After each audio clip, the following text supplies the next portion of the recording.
ਡਰ ਆ ਕਿਸੇ ਦਾ। ਲਓ ਜਨਾਬ, ਪਿਓ ਦਾ ਨਾਮ ਦੱਸਾਂਗੇ, ਪੂਰੀ ਭਾਈ ਨਸਲ ਨੂੰ ਦੱਸਾਂਗੇ ਜੀ ਬਿਲकुल जनाब, तुसी देखते पे हो जफरवाल न्यूज़। अज जनाब असी पहुंचे हैं शकरगढ़ तहसील जंजुआ। ते जिन्ने वीर भाई जानते ने लाजमी कमेंट भी जरूर करियो। तुहानू पता है माशाअल्लाह फेमस पर्सनैलिटी ते पिंड इन्हां दा शाहपुर भंगू। ते जनाब इन्हां नाल अज तो चंद मंथ पहला एक वाकया बनिया सी, काफ़ी मसले खराब होए सन।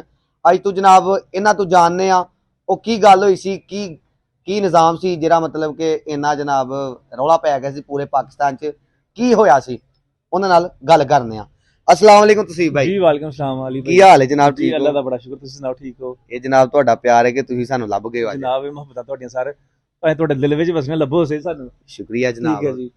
ਇਹ ਜਨਾਬ ਅਸੀਂ ਬੜੇ ਲੋਕਾਂ ਦੇ ਕਮੈਂਟ ਆਏ ਨੇ ਸਾਨੂੰ ਥੱਲੇ ਕਿ ਤਸੀਬ ਭਾਈ ਨਾਲ ਇੱਕ ਦਫਾ ਗੱਲ ਤੇ ਕਰੋ ਕਿ ਜਿਹੜਾ ਵਕੂਆ ਬਣਿਆ ਸੀ ਉਹ ਕੀ ਸੀ। ਅਸੀਂ ਉਹ ਜਨਾਬ ਜਾਨਣਾ ਚਾਹੁੰਦੇ, ਅਸੀਂ ਵੀ ਜਾਨਣਾ ਚਾਹੁੰਦੇ ਆ, ਔਰ ਜਿਹੜੇ ਸਾਡੇ ਵੀਰ ਭਾਈ ਵੇਖਦੇ ਪਏ ਨੇ ਉਹ ਵੀ ਜਾਨਣਾ ਚਾਹੁੰਦੇ ਨੇ ਉਹ ਨਿਜ਼ਾਮ ਕੀ ਸੀ।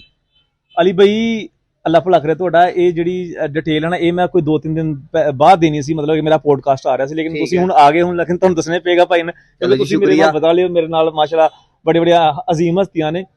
ਤੇ ਆਪਣਾ ਜਿਹੜਾ ਵਕੂਆ ਹੋਇਆ ਸੀ ਅਲੀ ਭਾਈ, ਇਹ ਕੋਈ ਦੋਸਤ ਸੀ ਮੇਰੇ ਜਿਨ੍ਹਾਂ ਨੇ ਕੀਤਾ ਸੀ। ਦੋਸਤ? ਹਾਂਜੀ, ਯਾਰਾਂ ਦੇ ਡੰਗੇ ਹੋਏ ਤੁਸੀਂ? ਹੈ ਯਾਰਾਂ ਦੇ ਡੰਗੇ ਹੋਏ ਨਾ ਜੀ, ਯਾਰ ਜਿਹੜੇ ਨਾਲ ਖਾਂਦੇ ਸੀ, ਪੀਂਦੇ ਸੀ, ਉੱਠਦੇ ਸੀ, ਬਹਿੰਦੇ ਸੀ, ਉਹਨਾਂ ਨੇ ਸਾਰੇ ਮਾਮਲਾਤ ਕੀਤੇ ਸੀ। ਇੱਕ ਤੁਹਾਡਾ ਬੋਲ ਵੀ ਵਾਇਰਲ ਹੋਇਆ ਸੀ, ਉਹ ਰੱਬ ਦੀਆਂ ਮਿਹਰਬਾਨੀਆਂ ਮੇਰੇ ਤੇ, ਜਦੋਂ ਉਹਨੇ ਡਗਾਣਾ ਫਿਰ ਮੈਂ ਡਿੱਗਣਾ। ਕੀ ਬਾਤ, ਬੰਦਿਆਂ ਦੇ ਕਰਕੇ ਮੈਂ ਨਹੀਂ ਇਹ ਫਿਰ ਤੁਸੀਂ ਮਤਲਬ ਕਿ ਯਾਰਾਂ ਨੂੰ ਡੈਡੀਕੇਟ ਕੀਤਾ ਸੀ? ਹਾਂਜੀ, ਇਹ ਉਦੋਂ ਹੀ ਜਦੋਂ ਉਹਨਾਂ ਨੇ ਪਲੈਨਿੰਗ ਕੀਤੀ ਸੀ ਨਾ ਕਿ ਇਹਨੂੰ ਜੇਲ੍ਹ ਕਰਵਾ ਦੇਣੀ ਹੈ, ਪਰਚਾ ਕਰਵਾ ਦੇਣਾ, ਇਹਨੂੰ ਮਦੀਨੇ ਨਹੀਂ ਜਾਣ ਦੇਣਾ, ਉਹ ਮੈਨੂੰ ਚੱਲ ਗਿਆ ਸੀ ਪਤਾ। ਮਾਸ਼ਾਅੱਲਾ ਉਮਰਾ ਵੀ ਕੀਤਾ ਤੁਸੀਂ? ਹਾਂਜੀ, ਉਸ ਰਾਤ ਮਤਲਬ ਕਿ ਮੈਂ ਗੱਲਾਂ ਲਾਈਵ ਤੇ ਕੀਤੀਆਂ ਸੀ ਕਿ ਇਹ ਜੋ ਮਰਜ਼ੀ ਤੁਸੀਂ ਕਰ ਲਓ, ਚਾਹੇ ਪਰਚੇ ਕਰਾਓ, ਚਾਹੇ ਕੁਝ ਵੀ ਕਰ ਲਓ, ਜਦੋਂ ਤੱਕ ਰੱਬ ਨਹੀਂ ਡਗਾਏਗਾ ਮੈਂ ਨਹੀਂ ਡਿੱਗਣਾ।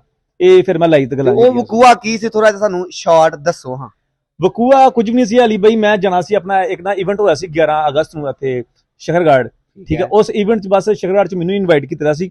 ਉਸ ਇਵੈਂਟ ਤੋਂ ਰੋਕਣ ਵਾਸਤੇ ਮੇਰੇ ਘਰ ਉਸ ਦਿਨ ਪੁਲਿਸ ਆਉਂਦੀ ਹੈ, ਠੀਕ ਹੈ। ਇਵੈਂਟ ਵਾਲਿਆਂ ਨੂੰ ਕਿਹਾ ਗਿਆ ਜਨਾਬ ਇਹ ਬੰਦਾ ਹੈ ਕਰਪਟ ਹੈਗਾ, ਠੀਕ ਹੈ, ਇਹਦੀਆਂ ਕੋਈ ਵੀਡੀਓਜ਼ ਨਾ ਲੀਕ ਹੋਈ ਦੀਆਂ, ਇਹ ਉਹ ਉਹਨਾਂ ਨੂੰ ਸੈਂਡ ਕੀਤੀ। ਉਹਨਾਂ ਨੇ ਕਿਹਾ ਯਾਰ ਇਹ ਸਾਡੇ ਨਾਲ ਇਹਦੇ ਮਾਮਲਾ ਠੀਕ ਨੇ, ਅਸੀਂ ਇਹਨੂੰ ਬੁਲਾਉਣਾ ਹੈ। ਮੈਂ ਉੱਥੇ ਚਲਾ ਗਿਆ।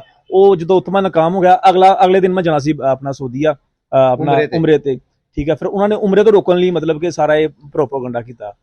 ਤੇ ਮਾਸ਼ਾਅੱਲਾ ਉਮਰਾ ਤੁਸੀਂ ਫੇਰ ਵੀ ਕਰ ਲਿਆ। ਫਿਰ ਬਸ ਜਿਹਨੂੰ ਰੱਬ ਬੁਲਾਏ ਫਿਰ ਲੋਕ ਥੋੜਾ ਢੱਕ ਸਕਦੇ ਨੇ, ਇਹ ਲੱਖ ਲੱਤਾਂ ਖਿੱਚਣੇ ਥੋੜਾ ਕੁਝ ਕਰ ਸਕਦੇ ਨੇ। ਬਾਕੀ ਜਨਾਬ ਹੈ ਵੇ ਕਿ ਤਸੀਬ ਸਾਹਿਬ ਦਾ ਕੋਈ ਹੈ ਵੇ ਅੱਗੂ ਇਹਨਾਂ ਦਾ ਪਲਾਨ ਹੈ ਕਿਤੇ ਇਹਨਾਂ ਜਾਣਾ ਇੰਟਰਵਿਊ ਤੇ, ਉੱਥੇ ਸਾਰਾ ਹੀ ਇਹਨਾਂ ਦੱਸਣਗੇ ਕੀ ਹੋਇਆ, ਕਿਸ ਤਰ੍ਹਾਂ ਹੋਇਆ। ਅਸੀਂ ਐਵੇਂ ਥੋੜੀ ਜਿਹੀ ਕੱਲੇ ਦਾ ਨਾਮ ਵੀ ਲੈ ਲਾਂਗੇ, ਕੱਲੇ ਦਾ ਨਾਮ ਲਓਗੇ? ਬਿਲਕੁਲ, ਸਾਨੂੰ ਡਰ ਹੈ ਕਿਸੇ ਦਾ। ਲਓ ਜਨਾਬ, ਕੱਲੇ ਉਸ ਯਾਰ ਦਾ ਨਾਮ ਵੀ ਲੈਣਾ ਤਸੀਬ ਸਾਹਿਬ ਨੇ ਜਿਹਦੇ ਇਹ ਡੰਗੇ ਹੋਏ ਨੇ।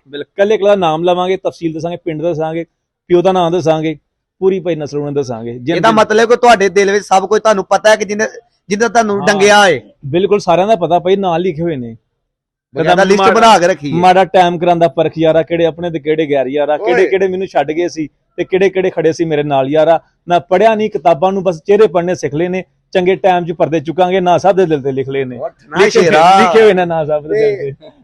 ਕੀ ਬਾਤ ਹੈ। ਤੇ ਇੱਕ ਤੁਹਾਡਾ ਜਿਹੜਾ ਬੋਲ ਵਾਇਰਲ ਹੋਇਆ ਸੀ, ਹਾਂਜੀ, ਇਹ ਰੱਬ ਦੀਆਂ ਮਿਹਰਬਾਨੀਆਂ ਨੇ, ਇੱਕ ਦਫਾ ਦਾ ਉਹ ਵੀ ਕਹਿੰਦਾ ਉਹ ਰੱਬ ਦੀਆਂ ਮਿਹਰਬਾਨੀਆਂ ਮੇਰੇ ਤੇ, ਜਦੋਂ ਉਹਨੇ ਡਿਗਾਣਾ ਮੈਂ ਫਿਰ ਡਿੱਗਣਾ, ਬੰਦਿਆਂ ਦੇ ਕਰਕੇ ਮੈਂ ਨਹੀਂ ਡਿੱਗ ਸਕਦਾ। ਇਹ ਲੱਖ ਲੱਤਾਂ ਖਿੱਚਣ ਜੋ ਮਰਜ਼ੀ ਕਰਨ, ਨਹੀਂ ਉਸਤਾਦ ਕਦੀ ਵੀ ਨਹੀਂ ਸੋਚਿਓ ਵੀ ਨਾ।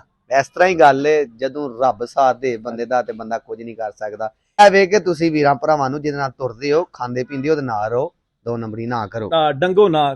ਦੇਖੋ ਮੈਨੂੰ ਡੰਗਿਆ ਲੋਕਾਂ ਨੇ ਤੇ ਮੈਂ ਬਚ ਗਿਆ, ਮੈਨੂੰ ਲੱਖ ਡੰਗਿਆ, ਉਧਰੋਂ ਡੰਗਿਆ, ਲੇਕਿਨ ਅੱਜ ਵੇਖੋ ਅੱਲਾ ਨੇ ਮੈਨੂੰ ਕਰੋੜਾਂ ਦਾ ਕਾਰੋਬਾਰ ਦੇ ਛੱਡੇ ਆ, ਠੀਕ ਹੈ ਨਾ। ਜਿਹੜੇ ਕਹਿੰਦੇ ਸੀ ਕਿ ਇਹਦਾ ਕੱਖ ਨਹੀਂ ਬਣਨਾ, ਇਹ ਤੇ ਹੁਣ ਲਾਈਵ ਤੇ ਆ, ਲਾਈਵ ਤੋਂ ਹਟ ਕੇ ਕੱਖ ਨਹੀਂ ਹੈ। ਅੱਜ ਮੈਂ ਲਾਈਵ ਵੀ ਨਹੀਂ ਕਰਦਾ, ਲੇਕਿਨ ਫਿਰ ਵੀ ਮੇਰੇ ਕੋਲ ਅੱਜ 4 ਬੰਦੇ ਕੰਮ ਕਰਦੇ ਪਏ ਨੇ। ਅਸੀਂ ਚੰਦ ਮਹੀਨੇ ਪਹਿਲਾਂ ਤੁਹਾਡੀਆਂ ਵੀਡੀਓ ਦੇਖਨੇ ਹਾਂ, ਤੁਹਾਡੇ ਨਾਲ 10-12 ਯਾਰ ਇੱਧਰ ਨੂੰ ਜਾ ਰਹੇ ਨੇ, ਕੋਈ ਗੱਡੀ ਲੈ ਕੇ ਇੱਧਰੋਂ ਆ ਰਿਹਾ, ਕੋਈ ਤਸੀਬ ਸਾਹਿਬ ਇੱਧਰ ਨੂੰ ਜਾ ਰਹੇ ਨੇ, ਇੱਧਰ ਨੂੰ ਜਾ ਰਹੇ ਨੇ, ਤੇ ਯਕਦਮ ਹੀ ਫਿਰ ਕੋਈ ਕੰਮ ਸਾਰਿਆਂ ਇਕੱਠੇ ਹੀ ਪਾਸਾ ਵੱਢ ਲਿਆ ਜਾਂ ਕੋਈ ਨਾਲ ਹੈ ਵੀ ਜੇ?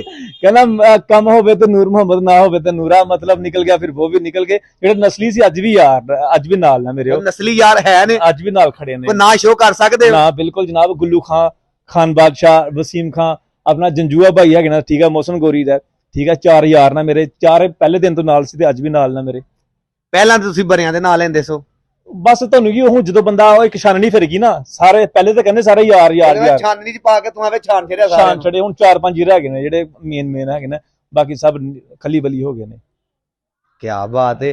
ਤੇ ਬਾਕੀ ਇੱਕ ਹੋਰ ਵੀ ਗੱਲ ਸੀ, ਉਹ ਤੱਜਾ ਮੁੰਡਾ ਸੀ ਇੱਕ, ਹਾਂਜੀ, ਉਹਦੇ ਨਾਲ ਕੀ ਵਕੂਆ ਬਣਿਆ? ਤੱਜਾ ਆਪਾਂ ਜਦੋਂ